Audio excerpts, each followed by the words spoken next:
Tem uma frase muito bonita, no meu entendimento,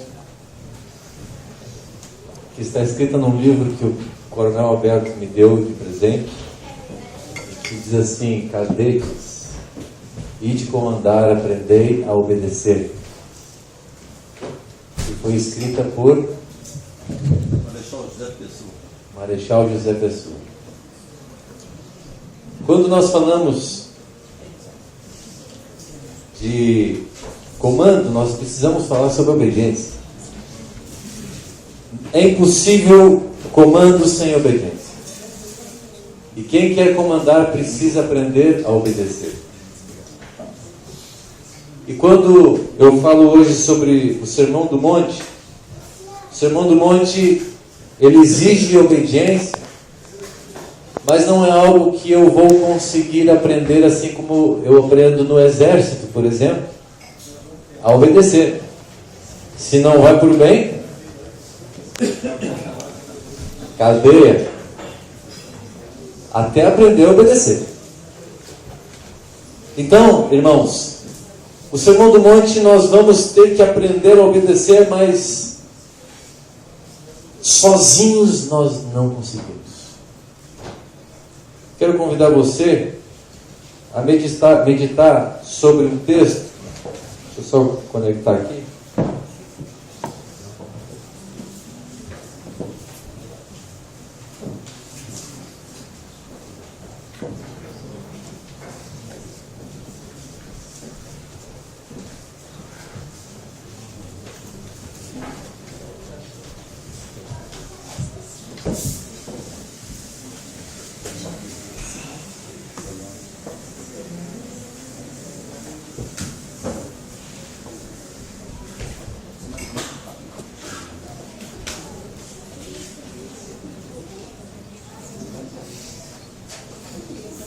Mateus capítulo 5.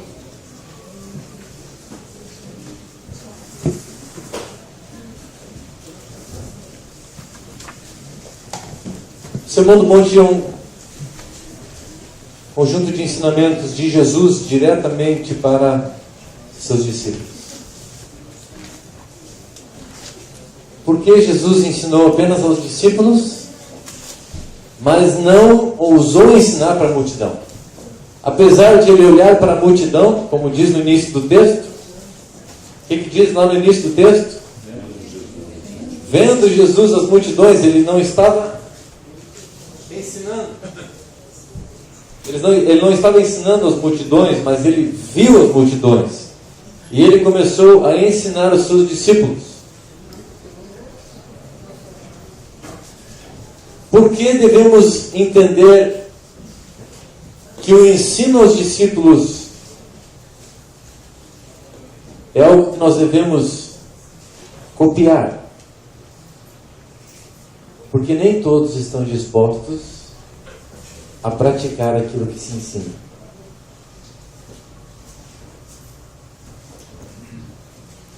Eu pergunto, você está disposto a praticar o que Jesus tem a ensinar na sua palavra? Amém? A Bíblia diz que se eu pecar num ponto da lei, eu sou o transgressor de todos.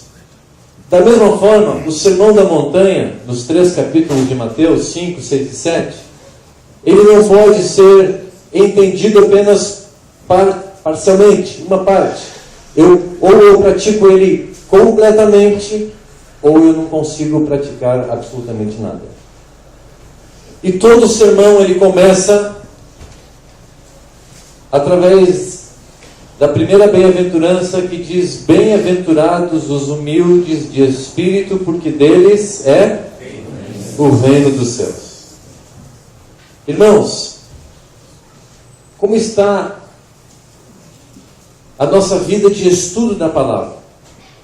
Muitos estudam a palavra, muitos buscam o conhecimento, muitos estudam, fazem estudos profundos, vão para a faculdade, fazem seminário, mas o estudo da palavra sem a prática da palavra não tem valor algum.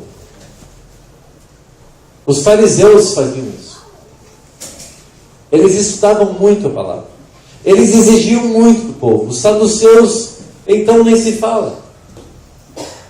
Mas Jesus, ele sempre dizia: olha, se vocês não praticarem a palavra, enganam-se a si mesmos. Como está a nossa vida de busca da presença de Deus, comparando com a nossa prática daquilo que aprendemos quando nos colocamos diante de Jesus? Como é que nós nos aproximamos do Senhor? Apenas com palavras, com orações, mas como está a nossa prática de vida? E aqui ele começa ensinando que para que eu possa fazer tudo que ele está me orientando nesses 3 capítulos, e eu diria que os 3 capítulos de Mateus são um resumo de todo o Evangelho.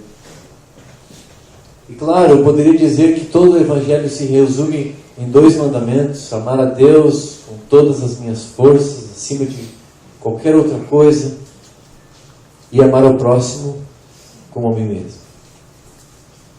Como é que você tem agido na aproximação da palavra de Deus? Saiba que muitas pessoas se aproximam da Bíblia armados de uma teoria. Ouvem uma teoria em determinado lugar, por exemplo, na internet, vai lá, ouve uma pregação, é isso aqui. Em cima de uma teoria, ele lê a Bíblia baseado, fundamentado naquela teoria. E tudo aquilo que ele está lendo é controlado por essa ideia, que pode se tornar uma grande heresia, porque é dissociado do controle e da revelação do Espírito Santo. A atuação do Espírito Santo em nós é algo que nós não podemos omitir, que nós não podemos negar. O Senhor, Ele está aqui nesta noite, Ele está nesse retiro, fazendo cirurgias maravilhosas na vida de todos nós. E coisas que você não sabe que estão acontecendo, já estão acontecendo na tua vida, porque o Senhor, Ele quer tirar o vinho velho para colocar o vinho novo, mas não se coloca vinho novo num odre velho, portanto até outro odre que é velho vai se transformar em novo, naquilo que o Senhor tem para a tua vida. Porque o Senhor, Ele não trabalha com coisas usadas.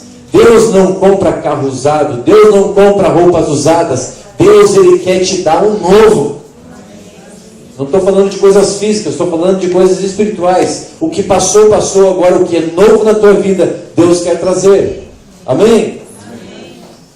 Bem-aventurados os humildes de espírito. Você é humilde de espírito? Veja o que diz Colossenses, capítulo 3, de 1 a 4. Portanto, se fostes ressuscitados juntamente com Cristo, qual é o mandamento? Buscai as coisas da onde? Do alto. Aonde Cristo vive. Assentado aonde? À direita de Deus. Aonde nós devemos pensar? Nas coisas do alto. Não nas que são aqui da terra, mas aqui nós temos um pequeno problema. O nosso interesse. O nosso interesse determina de onde nós somos. Se eu procuro coisas terrenas, eu sou terreno. Mas se eu tenho fome e sede por coisas espirituais, eu vou apenas buscar as coisas que são do alto, do Espírito, da presença de Deus. Eu quero varar a noite, sabendo o que o Espírito vai falar comigo hoje. Amém. O que Ele vai me contar hoje do que está acontecendo no céu. Como está o teu interesse? É por coisas terrenas? Faça uma análise. Apenas uma observação. Eu queria lembrar que nós, como discipulamos, quem que discipula pessoas? Muitos discipulam. Eu quero dizer para vocês que estão discipulando, cuidando de vidas, ou até têm filhos que estão cuidando dos filhos, Não ouça essa palavra pensando assim, isso aqui eu vou aplicar, vou ensinar para o meu discípulo. Não. Hoje eu quero que você pense em você. Essa palavra não é para o seu discípulo, não é para a sua ovelha, é para você, é para mim. Amém? Nós temos esse hábito muito rápido da gente querer deixar. E eu estou falando aqui, o Espírito está me dando coisas novas aqui, eu já estou pensando, mas isso aqui eu vou falar para o meu discípulo. Mas hoje eu não posso fazer isso, eu tenho que primeiro pensar para mim. Amém, irmãos? Amém. Então, pensar nas coisas lá do alto, não nas que são aqui da terra. Por quê? Morremos. Será que morremos? Bom, ele está dizendo que nós com Cristo morremos. Quando Jesus entrou em nós tomamos uma decisão de entrar nas águas lá no batismo. E o que acontece quando entramos na água? O velho homem, ele morre. E quando saímos da água, sai um novo homem, totalmente transformado. Mas como é que tem pessoas que fazem isso, fazem aquilo depois? Não podemos olhar para as circunstâncias. O trabalho da conversão na tua vida pode durar e possivelmente vai durar a vida inteira. Diga para o teu irmão, a tua conversão dura a vida inteira. Mas a regeneração é uma vez só. Amém? Nós fomos regenerados no poder que há no nome de Jesus. A regeneração, ela nos acorda para que nós possamos ouvir a palavra, nos alegrarmos, chorarmos com a palavra. Quem não é regenerado pelo Espírito, irmãos, você fala da palavra, ele fica te olhando com uma cara de peixe morto. Não entende. Ele não consegue compreender porque não é espiritual ainda. Porque morrestes e a vossa vida está onde? Oculta, juntamente com Cristo em Deus. Tadélia, tua vida está oculta. Aleluia. O inimigo não pode ver, não pode ousar tocar na vida. Aleluia. Arthur, a tua vida está oculta em Deus. Escondida. Mário, a tua vida está escondida. Ninguém pode tocar se Deus não permitir. Agora, como está este morrer? O irmão Beto estava falando que muitas vezes nós pensamos, mas eu tenho que negar tudo, vou me esvaziar de tudo. Mas quando Deus diz que vai esvaziar, é porque Ele tem coisas muito melhores. Só que nós ficamos presos, escravos da nossa natureza. É difícil abrir mão de algo que está aqui diante dos olhos, com toda a beleza, com toda a riqueza, e nós não queremos abrir mão. Mas eu quero te dizer, irmão, que Deus tem coisas muito melhores para a tua vida, daquilo que você teve até hoje, daquilo que você sonhou em ter até hoje. Deus sempre vai ter o melhor para você. E o novo de Deus, ele é eterno, não termina nunca. Amém? Amém.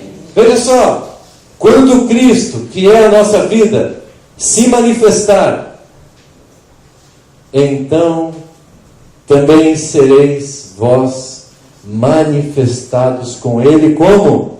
Em glória. Como é que nós seremos manifestados com Ele? Em glória. Esse teu corpo aí, olha para o teu corpo, olha para a tua mão, olha para a tua pele, está em decadência, está morrendo. Eu estou falando a verdade aqui. Cada dia estamos morrendo. Você pode fazer a academia que quiser, a malhação que quiser, a dieta que quiser, mas não tem jeito. Tem como resolver o teu problema? Tem. Só de um jeito. É através desse jeito. Deus vai glorificar esse corpo aí se você não morrer antes, e vai torná-lo num corpo perfeito, sem decadência. Mas enquanto não chegar este dia, para que isso aconteça, você vai ter que negar a tua vontade. Amém? Amém. E negar a vontade, irmãos, é algo que sozinhos é impossível. Diga, sozinho é impossível. Eu não consigo, eu preciso de um amigo que me ajuda. E aí Deus coloca à nossa disposição 2 amigos muito importantes. O primeiro deles é o Espírito Santo, que é o nosso Consolador. Ele está constantemente, através da palavra, aos nossos corações. Ele está revelando esta palavra, ele está trazendo à mente, à memória, aquele texto que ele colocou lá através da nossa leitura e do estudo. E o segundo amigo é aquele que está do teu lado, é a igreja. Diga para o seu irmão: eu quero ser teu amigo no teu crescimento espiritual.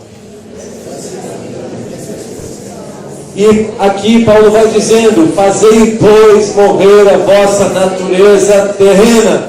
Repita comigo: fazei, pois, morrer. E aí, prostituição, impureza, paixão lasciva, desejo maligno e a avareza, que é idolatria. E por estas coisas é que vem a ira de Deus sobre os filhos da desobediência.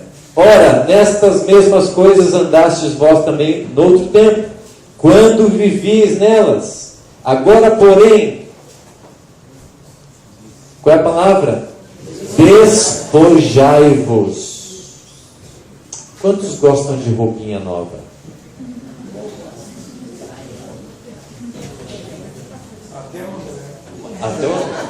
Mas vocês, quando compram roupa nova, tiram a velha de dentro do roupeiro? Você diz assim, é daqueles que diz assim: opa. Você é daqueles que diz assim: vou deixar aqui que eu posso usar isso numa outra oportunidade. E vai usando até se tornar um pano de chão. Você é desse?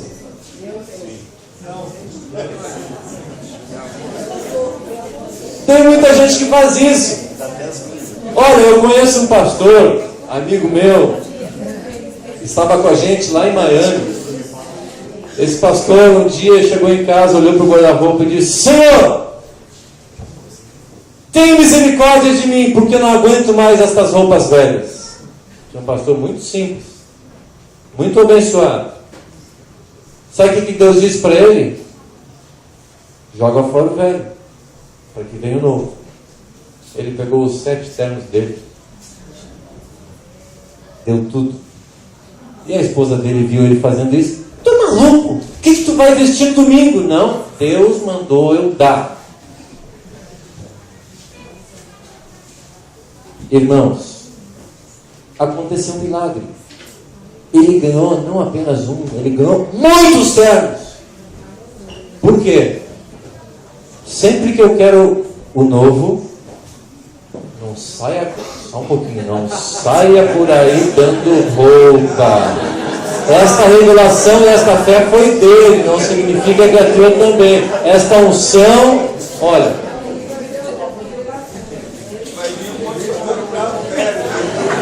Pois é.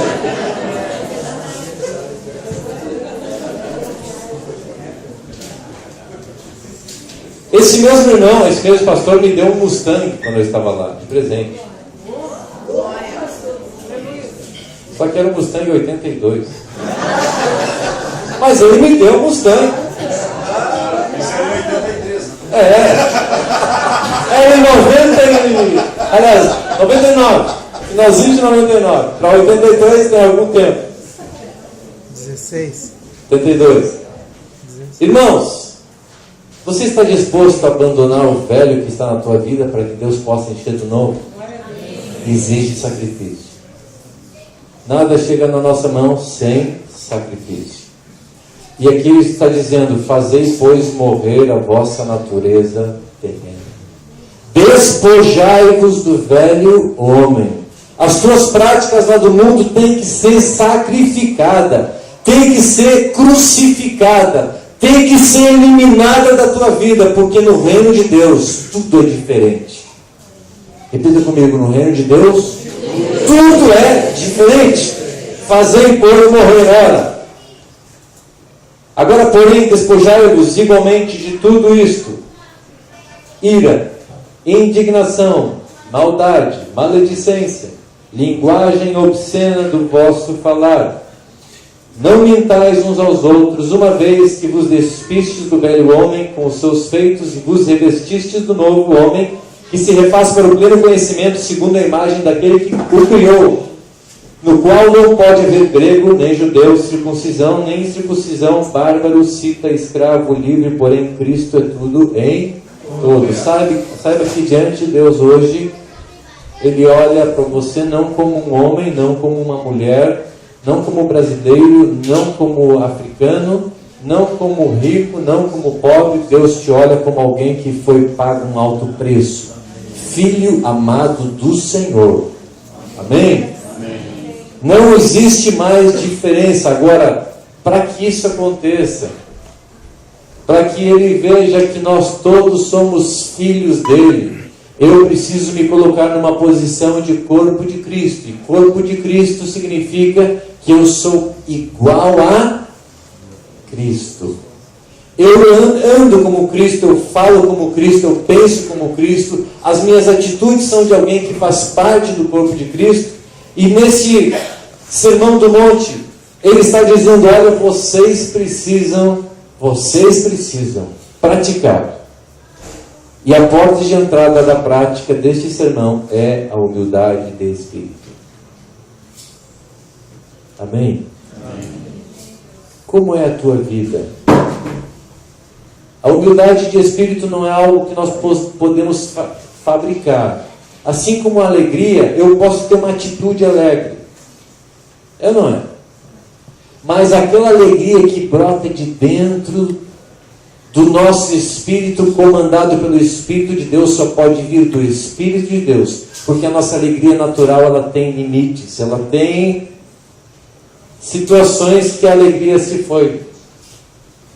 Essa, como a Letícia estava contando, que num determinado momento um diz uma coisa, outro diz outra, está feita confusão. Quem não passa por isso, levanta a mão. Viu? Todo mundo passa por isso. Quem não passa por isso? Só que agora a questão é que eu reconheço: não, esta ira, esta indignação na minha vida não tem mais lugar. Eu agora vou abrir mão do meu sentimento, eu vou negar o meu orgulho, a minha jactância. Me perdoa. Amém? Diz para o teu irmão aí: me perdoa por alguma coisa. Por todas.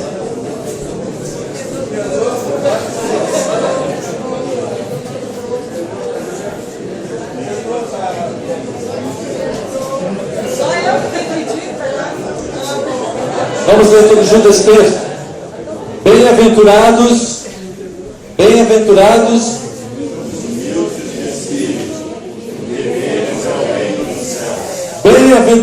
os humildes de espírito, porque deles é o reino do céu.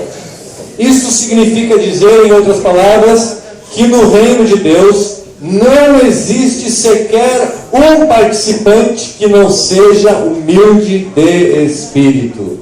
Não pode haver um participante que não seja humilde de espírito. Então, se você tem algum orgulho ainda na tua vida, se você tem alguma soberba, comece a se esvaziar. E um detalhe, aí você pode dizer: não, mas isso tudo depende de Deus, porque quem sou eu? É verdade. Você não pode sozinho, você precisa da dependência de Deus. E para isso precisa da comunhão com Deus, precisa do contato com Deus, precisa da comunhão do Espírito, da comunhão com o irmão, seja o relacionamento vertical, que o pastor Samuel falou, e do relacionamento horizontal. É relacionamento com Deus, é relacionamento com a igreja, é relacionamento com o Espírito e é relacionamento com os irmãos. Porque se isso não acontecer, jamais haverá humildade de espírito em nós. Irmãos, para ser participante do reino dos céus, precisamos praticar essa primeira bem-aventurança. Bem-aventurados os humildes de espírito, por quê? O reino dos céus é seu? Pense. Eu creio que é de todos nós, mas nós temos que melhorar. Amém, irmãos? O que você precisa melhorar na tua vida? Qual é o degrau que você precisa subir para negar um pouquinho mais? Para morrer um pouquinho mais? Qual é o degrau? Muitos ainda. Eu quero dizer para vocês que eu tenho que subir. E muito mais do que isso. Eu tenho muitos degraus para subir ainda. Muitos. Fazei, pois, morrer a vossa natureza terrena. Guerra contra mim mesmo.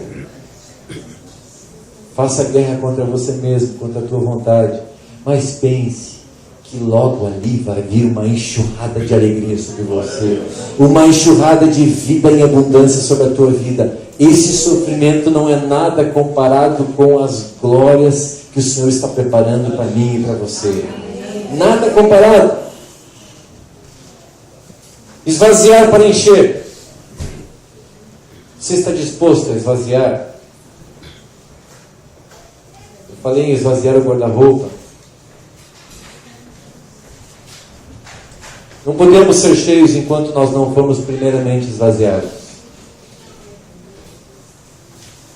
Você se esvaziou de toda soberba, arrogância, vaidade, presunção. Você disse, Senhor, eu quero me derramar. Eu não sei se isso aconteceu com vocês, isso acontece comigo com frequência. Tem dias que eu chego diante de Deus e eu tenho que chorar diante de Deus e dizer, Senhor, eu preciso de Ti.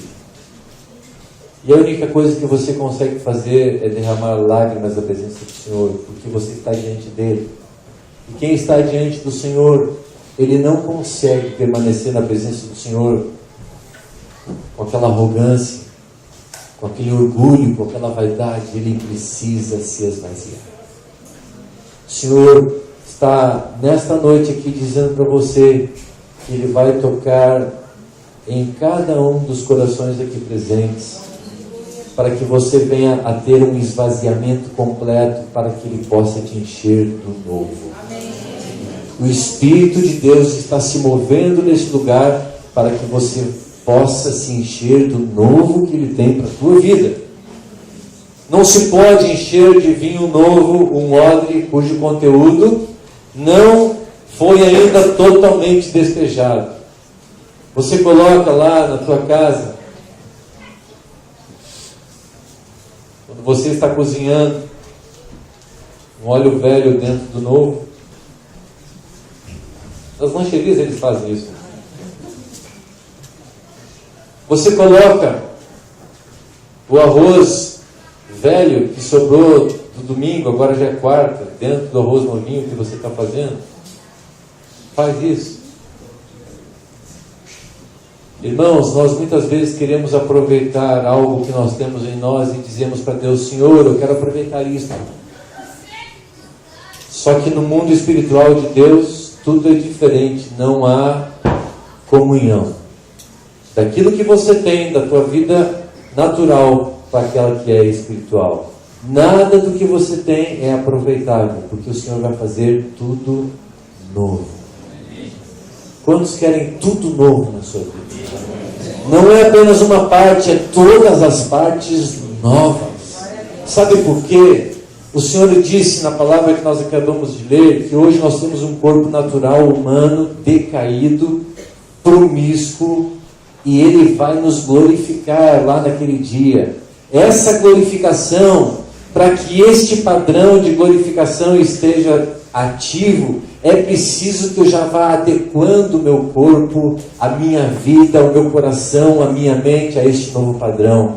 A última vez agora que eu comprei minha casa, a casa ainda não tinha o habite, e quando eu fui na prefeitura requerer o habite, eles disseram, sua casa não está de acordo com o novo plano diretor da cidade, você precisa fazer algumas adequações, tem que mudar a fossa, tem que colocar uma válvula de retenção para que a água que entra na piscina não fique correndo eternamente.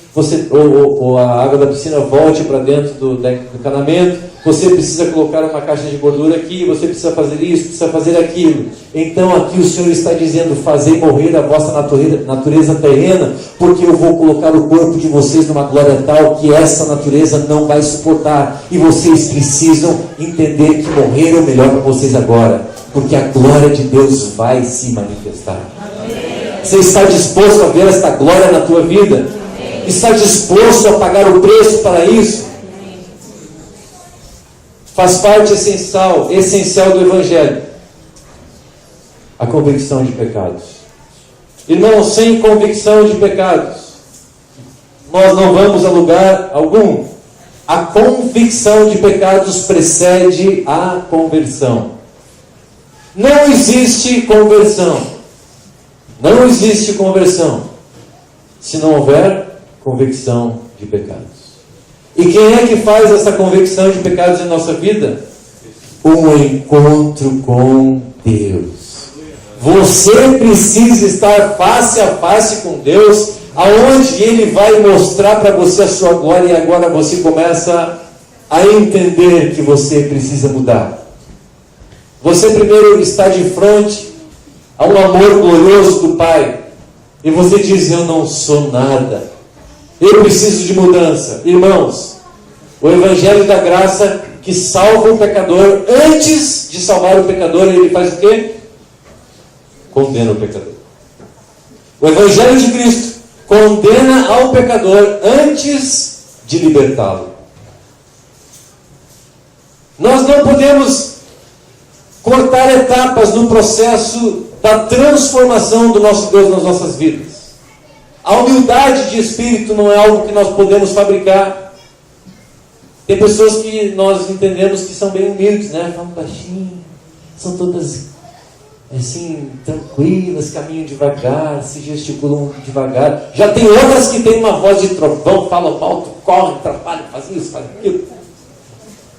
Você conhece pessoas assim? Estão olhando para ti.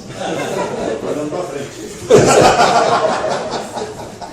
Então, irmãos, não é uma habilidade humana. A humildade do Espírito não é um traço de caráter humano. Ainda que isso possa ser humano em algum aspecto, mas aqui nós não estamos falando de um traço de personalidade humana. Assim como a alegria que o irmão Humberto estava falando hoje, não é um estado humano de alegria. Ela é espiritual. E por ser espiritual, ela faz toda a diferença. Mas não tem como eu negar a minha vontade e me atormentar com isso. Não tem.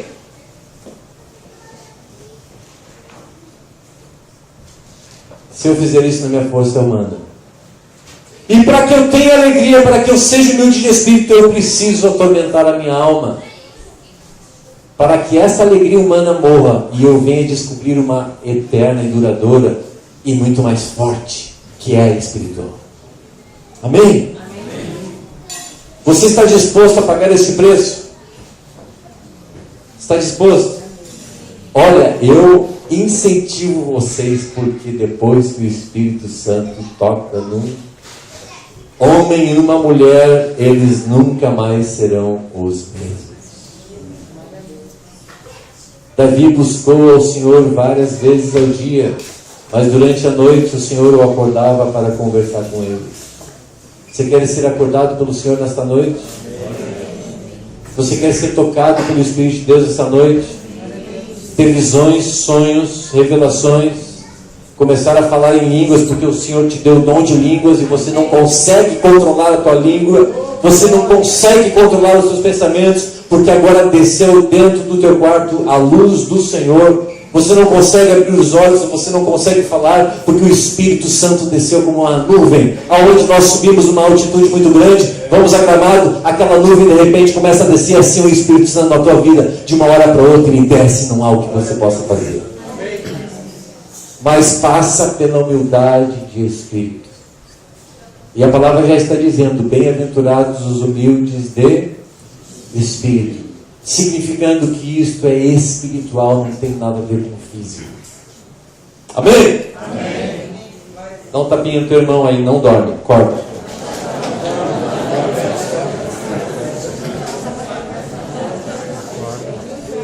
Essa bem-aventurança, irmãos, serve de teste perscrutador da alma de cada um de nós, sobretudo ao considerarmos a mensagem inteira do Sermão do Monte.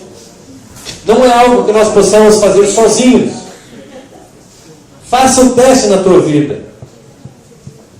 Você tem sido humilde de espírito, ou as tuas atitudes, a tua agenda diária, o teu proceder diário revelam outro homem? Às vezes eu me assusto comigo mesmo. Quantos aqui se assustam consigo próprios?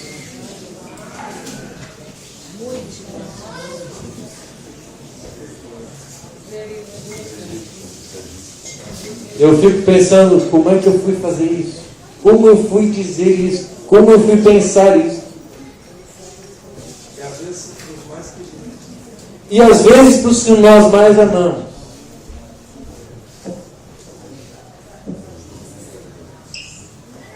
Mas esta consciência só pode ter quem tem o Espírito de Deus, porque é Ele que está chegando aqui no Filipe dizendo: olha o que tu disse, pensa um pouquinho. Você quer ter esse amigo fiel do teu lado? Cuidado, olha o que tu falou, vai lá e pede perdão, vai lá e te humilha, vai lá e chora. E falar nisso, qual foi a última vez que você chorou?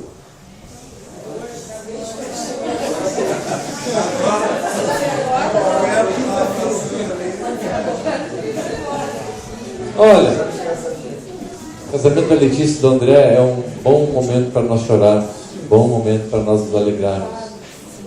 Mas eu estou falando daquele choro que nós olhamos para a nossa incapacidade e dizemos: Senhor, quantas vezes eu pequei e vou pecar ainda, e eu quero parar de te entristecer.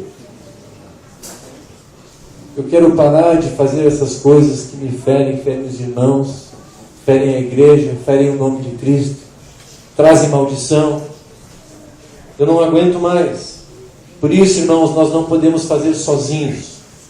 Amém?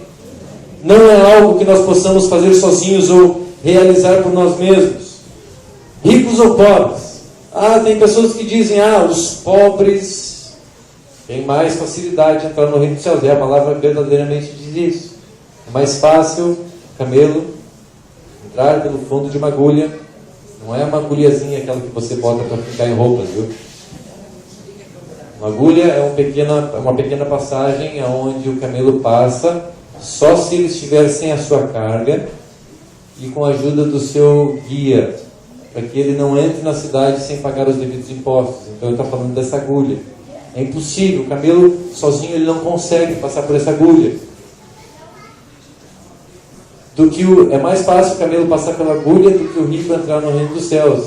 Mas agora eu quero lembrar uma coisa para vocês. Um homem pobre, ele não está mais próximo do reino dos céus.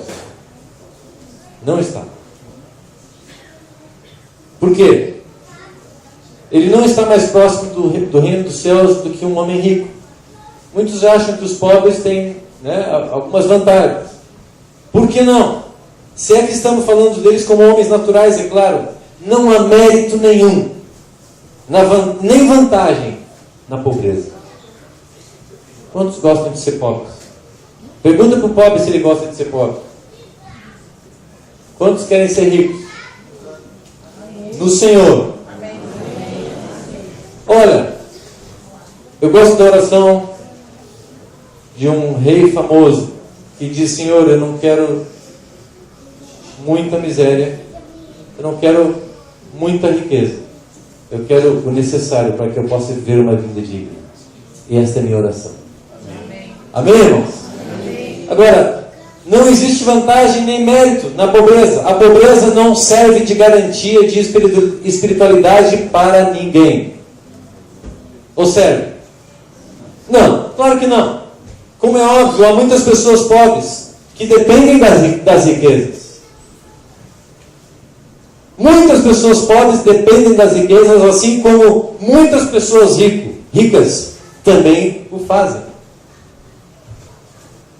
Agora, nós somos dependentes de quem? Não importa se você é pobre ou se você é rico, você depende de quem? Olha, eu conheço pessoas pobres que fazem maracutaia para não perder o benefício. E conheço pessoas ricas que dependem do seu dinheiro e quando perdem na bolsa de valores, se matam.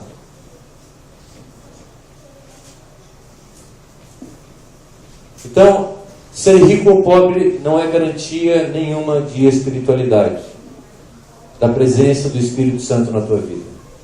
Amém? Vamos adiante. Frente a frente com Deus. Quantos aqui já estiveram frente a frente com Deus? Você já esteve? Sim ou não?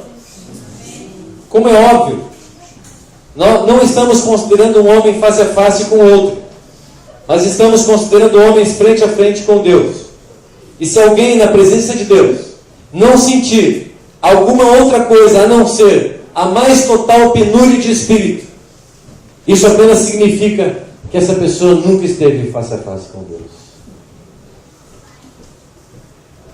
Se a tua experiência espiritual ela nunca teve esta experiência, reveja e peça: Senhor, eu quero ter um encontro real contigo.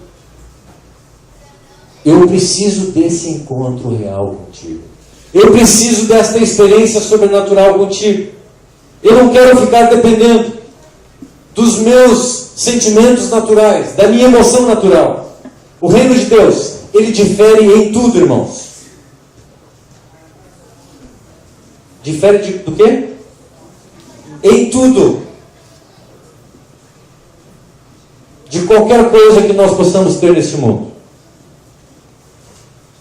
Quando você lê a primeira bem-aventurança, bem-aventurados ou felizes os humildes de espírito, porque deles é o reino dos céus. Olha, evitemos aceitar as coisas pela mera aparência. Acima de tudo, evitemos ser cativados pela psicologia mundana.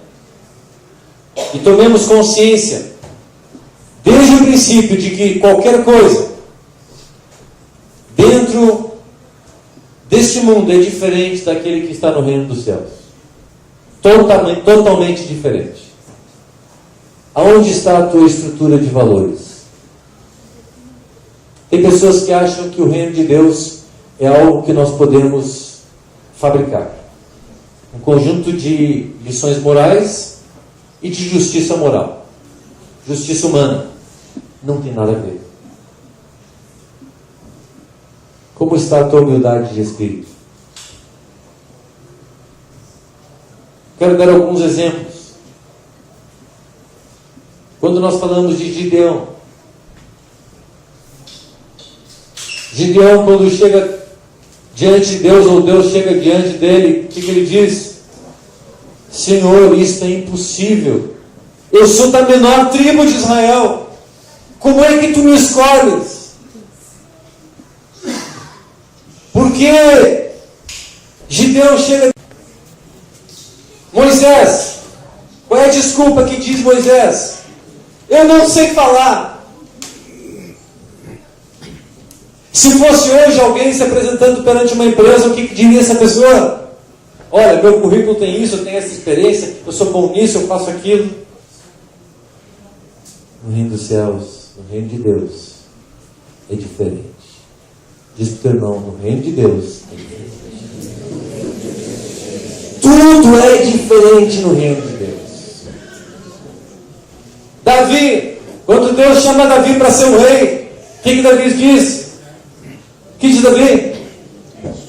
Quem sou eu para vires a mim? Davi era um pequeno pastor de ovelhas. Ele diz, quem sou eu? Agora, Davi, se tivesse aquele espírito arrogante, ele poderia dizer, Senhor, eu sou mais habilitado para esta função, porque eu matei um urso com as próprias mãos, eu matei um leão, eu cuidei das ovelhas do meu pai, eu sou obediente, sou submisso, eu fiz isso, fiz aquilo. Não falou nada disso. Quem sou eu? Você está percebendo este traço da bem-aventurança na vida destes homens? Todos eles humildes de espírito. Isaías, quando Deus chega para Isaías, ele diz: ai de mim, porque eu sou um homem de lábios impuros e habito no meio de um povo de impuros lábios.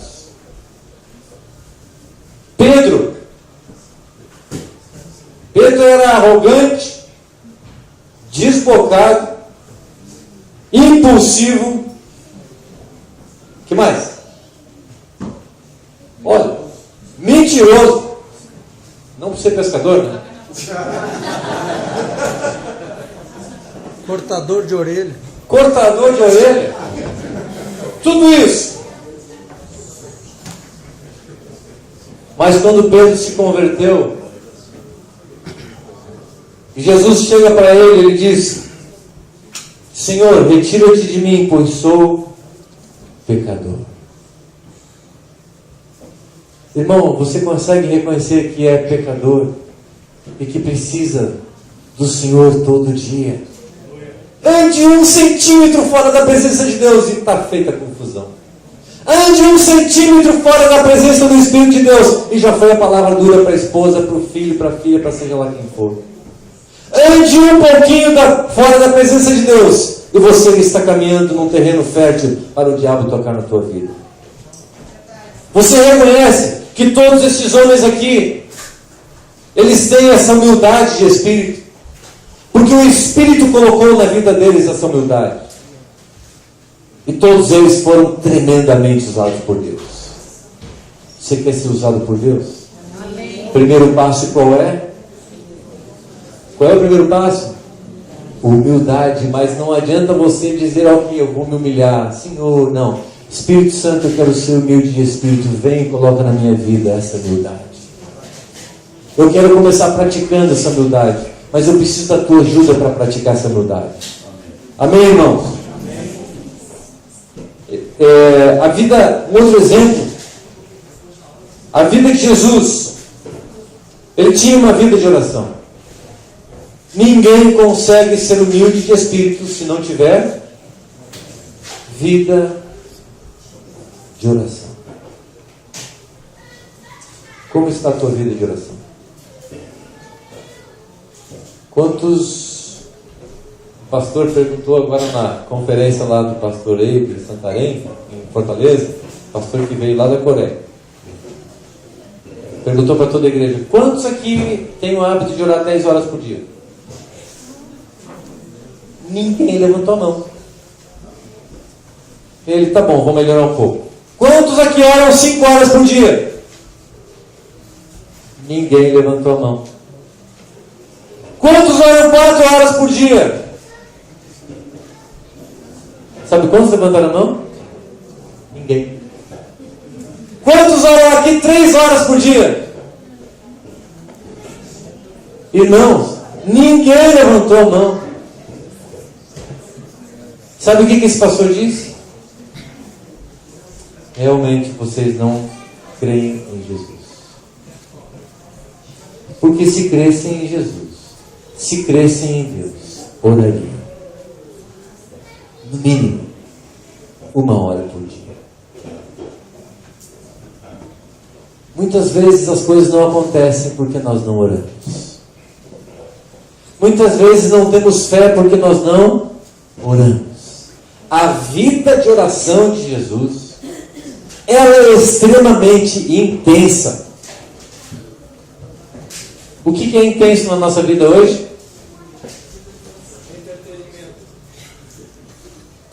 Entretenimento. O que mais? Trabalho. Correria. Computador. Internet. Bom, rede social, então, misericórdia. Tem gente que Se horas na rede social fosse dar dinheiro, estavam milionários. É ou não é? Agora, como está a nossa vida de oração?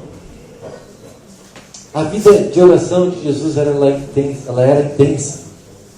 E por isso ele mantinha aquela humildade diante do Pai. Por isso ele impunha as mãos sobre os enfermos e eles eram... Quem é que fazia as curas? Jesus ou o Pai? O Pai. Tudo que Jesus pedia, Deus dava.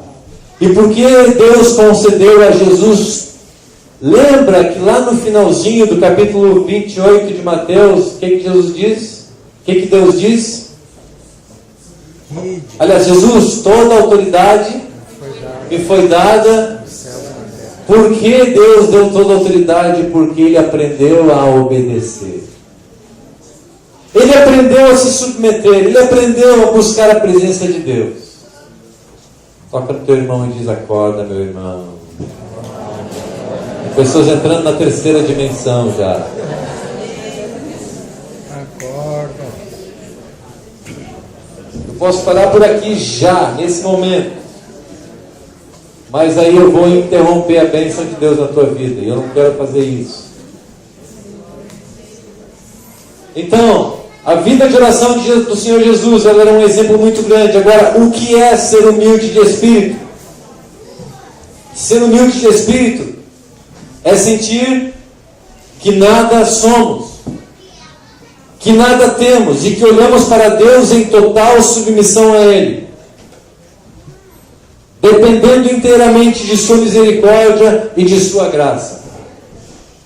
Você é dependente do Senhor totalmente. Aqui começa os nossos erros. Nós somos muito rápidos em fazer as coisas por nós mesmos. Muito rápidos. Isso não é só com você, isso acontece comigo também. E aí, quando a gente cai, a gente tem que voltar e dizer: Senhor, me perdoa porque eu tentei fazer do meu jeito. Já aconteceu isso com você? O que precisamos então para que não venhamos a reincidir no erro?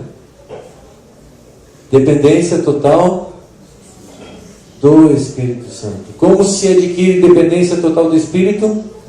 Vida de oração. Como é que nós podemos orar horas e horas? Como? Eu tenho que ter desejo.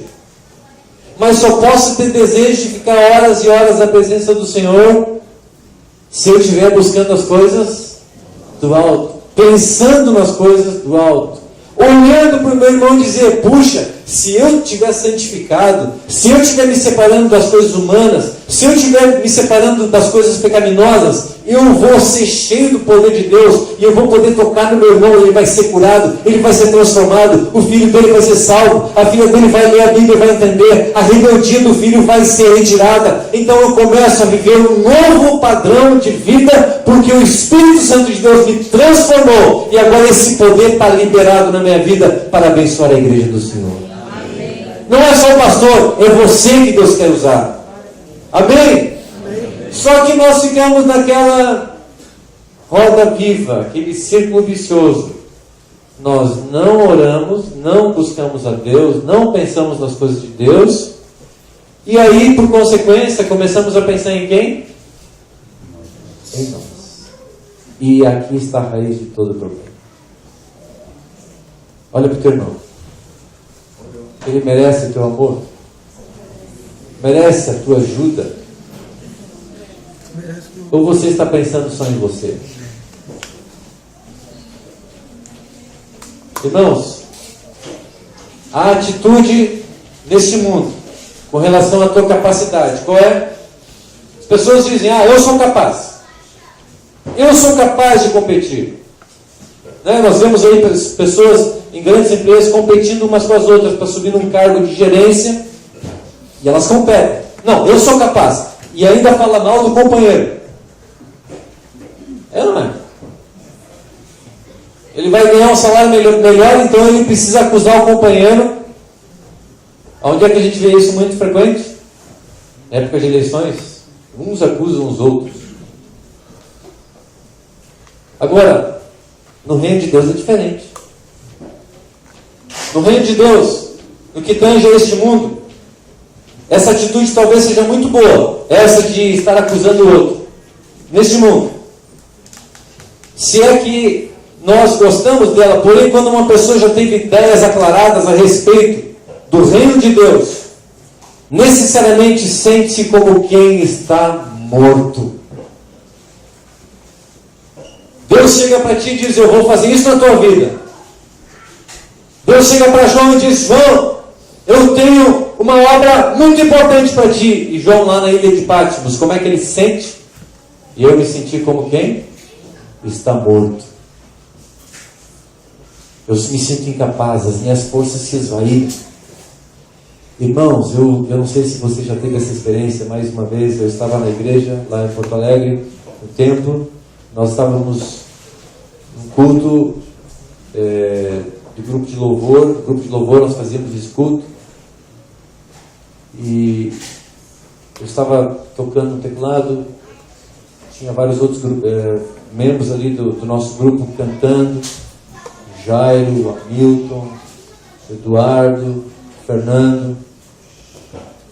De repente, eu senti como algo descendo sobre as nossas vidas e as minhas pernas começaram a tremer e eu não consegui ficar mais em pé. Amém. E eu caí no chão, e assim como eu caí no chão prostrado, não caí de costa. Deus nunca fere ninguém, ninguém precisou me segurar, nem os meus irmãos. Nós fomos perdendo as forças das pernas e fomos caindo. E quando nós caímos no chão, veio aquela onda muito forte sobre nós. E nós começamos todos a falar em línguas. Todos, sem exceção. Porque a presença do Senhor, ela é real naqueles que se aproximam de Deus com humildade. Se você ainda não teve esta experiência, peça ao Senhor que Ele vai te dar. Amém. Mas esta é a atitude que eu preciso ter diante de Deus. Senhor, eu não sou nada, Tu estás aqui em mim. Quem sou eu para receber a Tua presença na minha vida? Nos sentimos muito mal pela nossa incapacidade humana, mas da mesma forma nos sentimos extremamente privilegiados por sentir a presença dele em nós. Você quer isso nessa noite? Amém. Quer isso mesmo? Amém. O Senhor pode dar, mas não depende, não fique pensando na tua mente, não dependa do teu raciocínio humano, mental. Diga: Senhor, aumenta a minha fé. Amém? Já vou terminar. Quero que você faça algumas perguntas. Eu me pareço com essa descrição que nós acabamos de ver, como o João, incapaz, como todos aqueles discípulos que disseram: Senhor, quem sou eu? Como é que nós nos sentimos a nosso próprio respeito? Como eu me sinto a meu respeito quando penso em termos de Deus e na presença de Deus? Como é que você tem se sentido? Deus é aquele que provê tudo, que te dá tudo. É para isso que você quer Deus? Para resolver problemas, para abençoar? Ou você quer ser corpo dele? Corpo de Cristo. Alguém que vai ser o braço de Jesus, a mão de Jesus, os olhos de Jesus, a boca de Jesus. Segura na mão do teu irmão e diz: eu sou Jesus Cristo, junto contigo na terra. Somos Jesus Cristo, juntos aqui na terra. Ele é o cabeça e nós o corpo. Mas não podemos nos esquecer disso. Nós somos Jesus Cristo aqui na terra, mas Ele continua e sempre será o cabeça. E o diabo vai tentar te enganar e te dizer: olha, você pode. Essa mensagem aí nas universidades hoje: você pode, tudo é possível. Você consegue, você é capaz. E ainda tem esses cursos de autoajuda aí que fazem o camarada repetir milhares de vezes: eu posso. Outra pergunta: em minha vida diária, quais são as coisas que costumo dizer? Sobre o que costumo orar? E o que costumo pensar sobre mim mesmo? Qual é o conteúdo das tuas orações? Senhor, abençoa minha casa, abençoa meus filhos, abençoa isso, guarda aquilo, faz isso, faz aquilo. É esse o conteúdo da minha oração? Ou eu tenho feito uma oração: Senhor, abençoa a tua igreja, tem misericórdia do fulano, do ciclano, do beltrano que ainda estão com vícios, tem misericórdia das pessoas que estão na rua passando fome, estão sendo violentadas, estão morrendo, estão sendo assaltadas. Tem misericórdia da tua igreja que está sendo perseguida no mundo inteiro. Muitos estão morrendo por causa do teu nome, muitos estão padecendo por causa do testemunho que deram do teu nome. Você tem orado, tem intercedido por outras pessoas sem pensar em você? A humildade de espírito leva alguém a não se preocupar com os seus interesses, mas se preocupar com quem? O próximo. O próximo não importa se é igreja ou se é ímpio, é o próximo. Teu vizinho é teu próximo. Colega de trabalho é teu próximo. Como está a nossa vida nessa questão? Que tipo de oração? O que você pensa de você mesmo? Quantas vezes você diz assim de você mesmo: eu não presto mesmo, eu não valho nada? Já passou isso na tua cabeça alguma vez na tua vida? Você faz uma besteira e você diz: eu não sou nada mesmo. Aí você olha no espelho e é pior ainda. Você começa a se depreciar, porque esse é o jogo do diabo: te depreciar, te enganar, te destruir. Agora Jesus, quando vem, o que ele diz para você? Meu filho amado, eu paguei um preço alto por ti. Vamos colocar em pé? Irmãos, todos vamos comparecer diante do tribunal de Deus. Amém? E eu quero ler 3 textos aqui com vocês rapidamente. Abra a Bíblia. Mateus 5:48.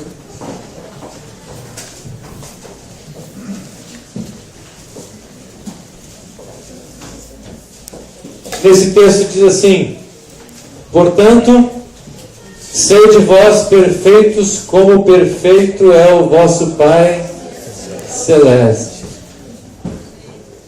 Quero dar uma orientação aqui para vocês, que toda vez no Novo Testamento que você ouvir essa palavra, sede perfeitos,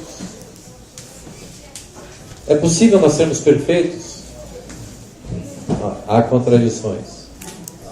Eu quero dizer para vocês que humanamente isso é impossível. Com a ajuda do Espírito Santo, ainda é impossível.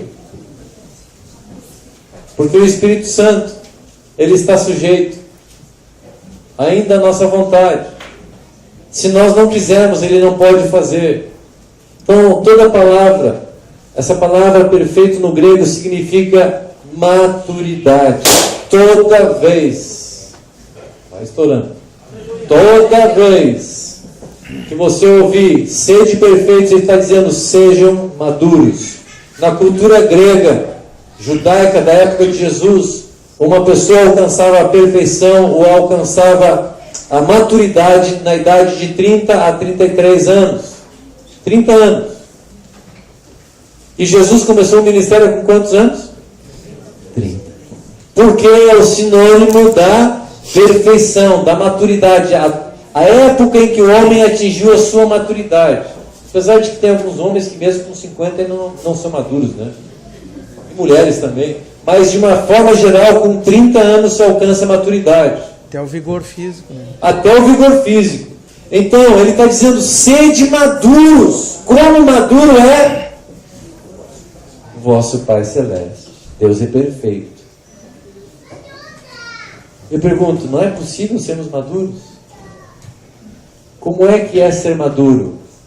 É aquele que pensa assim: olha, eu vou beber antes de dirigir. E quando ele vai botar a bebida na boca, ele pensa: não, isso não é certo, eu não vou beber.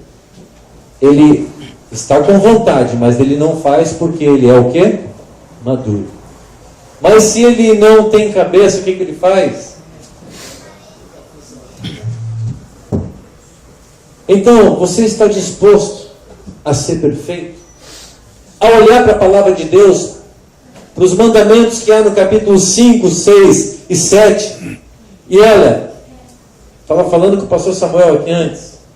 Nós não combinamos nada. Nada. Não vou nem falar o que ele vai falar amanhã. Eu estou falando só de um versículo do Sermão do Monte. Eu poderia falar aqui o ano inteiro sobre o Sermão do Monte e não esgotar tudo. Sede perfeitos, como perfeito é o vosso Pai Celeste. Sede maduros, apliquem a palavra, pratiquem a palavra, estudem, mas pratiquem a palavra. Outro texto, 1 João 3,2, amados, agora, o que falou a palavra? Agora, somos o quê?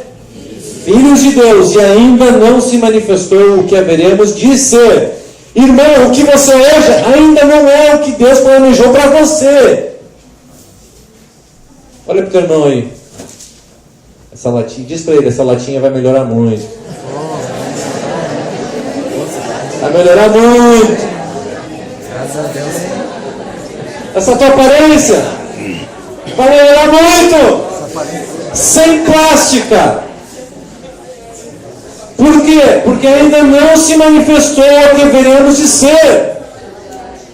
O tamanho da glória que está reservado para o Alberto, para a Marta, para o Roberto, para todos nós aqui, nós não podemos medir. É muita glória para este vaso de barro. Sabemos que quando ele se manifestar, seremos semelhantes a ele.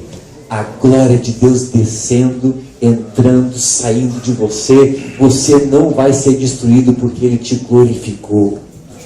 Morte já não tem mais a sua força. A morte já não tem mais o poder, porque agora a morte, o diabo e seus anjos foram jogados e encerrados dentro do lago de fogo. E agora você vai ser livre eternamente. Mas tudo começou sendo humilde de espírito. Sabemos que quando ele se manifestar, seremos semelhantes a ele, porque haveremos de vê-lo como ele. 1 Coríntios 13 diz assim: hoje nós vemos em parte, conhecemos em parte e profetizamos em parte. Mas logo, o que vai acontecer? Vamos vê-lo como ele é. Vai ser retirado esse véu que nos impede de ver o Senhor. Essa dimensão hoje que o Senhor barrou aos nossos olhos naturais, ela vai ser retirada. Eu fico imaginando a presença do Senhor diante dos meus olhos. Ele fala: bem-aventurados vós que não viram e creram. Portanto, comece a crer hoje que você já está vivendo esta glória. Amém? Mais um texto. O qual transformará o nosso corpo de humilhação. Aperte aí o teu braço. Isso é corpo de humilhação. Isso é corpo de humilhação. O que você tem aí é corpo de humilhação. Você não é humilhado todos os dias por você mesmo, pelas pessoas, pelo diabo, pelo pecado, pelas tristezas, pela depressão. Você não é humilhado todo dia, porque esse é o corpo que foi gerado através do pecado. Agora, o qual transformará o nosso corpo de humilhação para ser igual ao corpo da sua glória, segundo a eficácia do poder que ele tem de até subordinar a si todas as coisas. Irmão, a glória sobre a tua vida. Abraça o teu irmão aí e diz: a glória sobre a tua vida. Há poder sobre a tua vida. A humilhação, ela não vai durar eternamente. Mas hoje, o estágio em que nós estamos é de nos humilharmos. O que eu falei? O estágio que nós estamos é de nos humilharmos. porque logo seremos glorificados. Se invertermos o processo, quisermos nos glorificar hoje, nos engrandecer hoje, nos exaltar hoje, sermos exaltados em todas as coisas hoje, nós podemos perder o estágio do processo que Deus colocou sobre nós. O estágio que nós estamos hoje é: humilhai-vos perante a presença do Senhor e Ele vos exaltará. Te humilha, porque você vai ver o que vem atrás de você. Morre para Ele e você vai ver o que vem atrás de você. A semente caindo na terra, se não morrer, tem fruto? Não. Mas se a semente caindo na terra, ela morrer, ela vai renascer com muitos frutos. Amém? Agora você vai orar pela pessoa que está do seu lado e você vai pedir: Senhor, que haja humildade de espírito na vida do meu irmão. Que haja a presença do Espírito na vida do meu irmão. Pode orar por ele. Orem agora, porque o Senhor quer fazer isso na tua vida.